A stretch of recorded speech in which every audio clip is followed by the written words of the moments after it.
Hello दोस्तों, मेरे YouTube channel में आपका स्वागत है। जैसा कि आप सभी को पता है बेटिंग ग्लोव्स रिपेयरिंग के बारे में।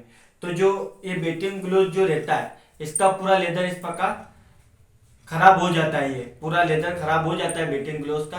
तो आप हमारे से नया लेदर डलाने के लिए संपर्क कर सकते हैं। मेरा व्हाट्सअप नंबर 9685322527। अधिक जानकारी के लिए आप हमको व्हाट्सएप पर मैसेज कर सकते हैं।